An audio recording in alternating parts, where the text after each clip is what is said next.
Hey guys, welcome back to my channel. Today, as you'll have seen from the title, I am doing the Honest Booktuber Tag, which has been created by Harriet Rosie.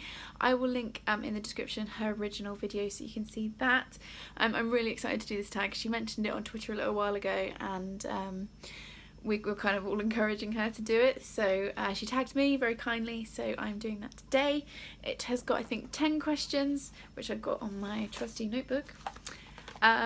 Yeah, and it's all just about being a booktuber, being honest about it, so let's crack on. I've also got, because I don't drink tea, which I think means that I can't be British anymore, but I've got some hot Ribena in my All Cats Are Alan Rickman mug.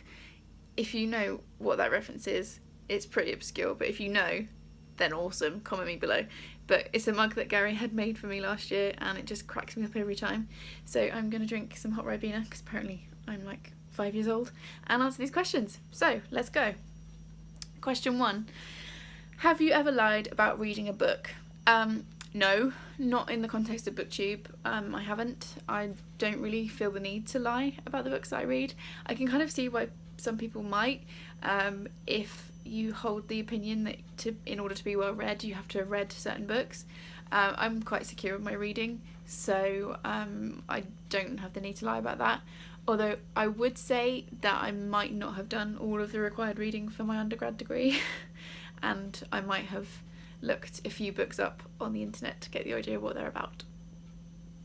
Just saying. Right, question 2. Have you ever avoided a book because of controversy around it? Yes. I haven't read Ghost Set a Watchman by Harper Lee for a number of reasons. I do this thing where if I love a book by an author, I'm scared to read other work by them, which probably sounds dumb and a bit kind of counterintuitive, but I'm always worried that the second book that I read by them won't be as good, or the third or the fourth, which probably means I'm missing out on some really amazing books. But I have this weird mental block. So there's that, because I absolutely love To Kill a Mockingbird. I studied it several times at school and at uni and college and stuff, and it just holds a really special place in my heart. And so when I heard that there was a sequel coming out, I was a little bit unsure. I feel the same way about Margaret Atwood bringing out a sequel to The Handmaid's Tale. It does make me nervous because I love that book so much. I'm worried that the sequel might wreck it. But we'll cross that mental bridge when I get to it. Yeah, so with Ghost Set a Watchman, there were a couple of reasons I was hesitant, and then I read the articles about how Harper Lee never intended to publish it, and that put me off. I mean, there's a few people whose opinions I really respect that have read it recently, and they've liked it, but I still just can't quite bring myself to read it. So that is one book that I've avoided because of controversy around it. Question 3. Have you ever been sent a book by a publisher and not disclosed it? No, I am not interesting enough or important enough to be sent books by publishers. I wish I were. If I was ever in that position, I would definitely tell you guys. I mean, the rules have changed obviously this year with the ASA guidelines. You have to disclose all the time, which I think is right, and that's exactly what should be happening. But no, I've never been in that situation, and I never would be, because I would always be really transparent. Number 4. Have you ever bought a book just to include it on your channel? No. No, I haven't. I've bought a few books because of Booktube that have been recommended, and I've read them, and some of them have gone really well, others not so much. But no, I've never bought a book just to include it in a haul, and I'm not quite sure why somebody would do that. Interesting though. Good question. Question 5. Have you ever been caught up in Booktube drama? No. I don't know if it's just because I fly under the radar or I don't follow people on social media that are particularly combative. I've actually not seen any Booktube drama unfold in the 5 months I've been doing Booktube, 6 months. Maybe I just haven't noticed it. I'm not very active. I'm not very good at getting involved in stuff on Twitter and Bookstagram. So maybe it's passed me by, and now I'm trying to furiously think if I've seen anything going down. I haven't. If I did see it, it's highly unlikely I'd get involved because I just don't have the time or the energy for that. So no drama here, I'm afraid. I'm very boring. Question 6. Have you ever had a hate comment and did you respond? No, I've been really lucky. Touch wood. You're stood on my wooden coffee table. Touch wood, that won't happen. hasn't happened yet. I've been really lucky with the comments that I've had, positive comments. I was really nervous about posting the generalised anxiety video that I posted because I thought I might get a comment or two on there that would be negative. I didn't. I only got lovely comments and like messages and stuff on Twitter. So no, I've not had any negativity. Long may that last. Harriet said in her original video that she thinks it's okay to like delete negative comments, and I would completely agree. Like, this is my corner of the internet, so it's up to me to curate it, and if somebody was coming in here and being negative, I would remove that person and I would remove those comments, because that is not why we're here. We're here to chat about books and be nice to each other. So yeah. Question 7. Have you ever made a video just because you knew it would get views? No. Well, no, I haven't. Not deliberately. I never intended to do TBRs. And then I posted one, I think, for Thrillerathon, and it got loads of views. And I can't lie, that encouraged me to make other TBRs. I've done a couple since. So maybe that's a yes.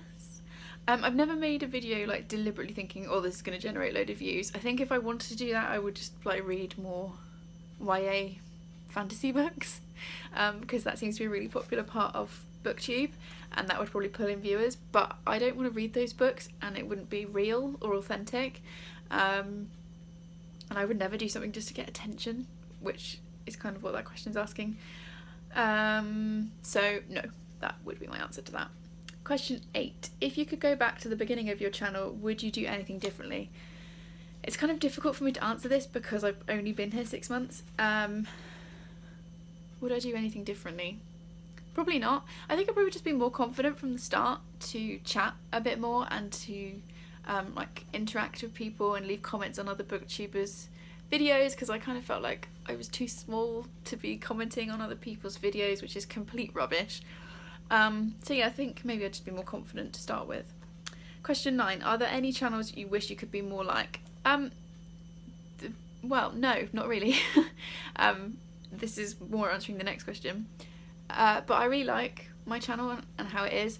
If anything, I wish I could be better at editing and also thumbnails. So people who spring to mind that do that really well are Jade from Jade Reader, Nicole from A Beautiful Chaos of Books, Rachel, Book Junkie. Like, they've all got awesome editing skills and really, really cool thumbnails, and I wish I could do that. Like Jade, I'm pre-filming this, so I've just watched Jade's Owls TBR, and she was like doing this really cool stuff where she was going through her TBR, and then instead of holding the book up, she had a wand, and she was like flicking the wand, and then the book was appearing.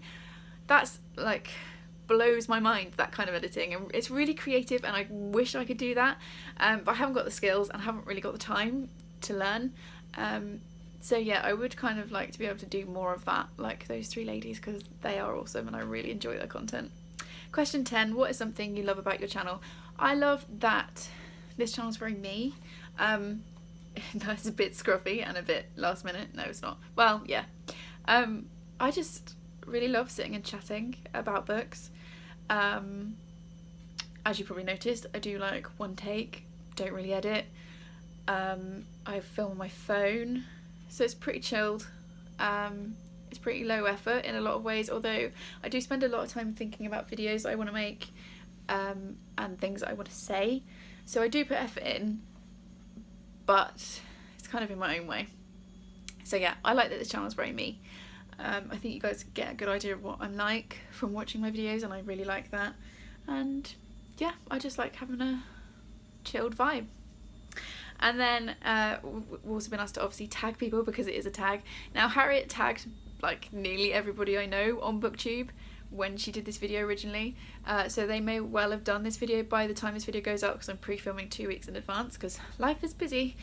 So I'm going to tag 3 people. They might have done it by the time this video goes up, but I'm going to do it anyway. So I'm tagging Kath from Kath from Kath Elizabeth Reads. You see, there's no editing here, this is all in one take. Kirsty from Kirsty's Reviews, and Kai from Kai Reads, because I'd be really interested to see what their answers are for these tags. I have really enjoyed doing this. Thanks for doing the original tag, Harriet. It's fab, really interesting questions, and I will see you guys for another video next time. Thanks, bye.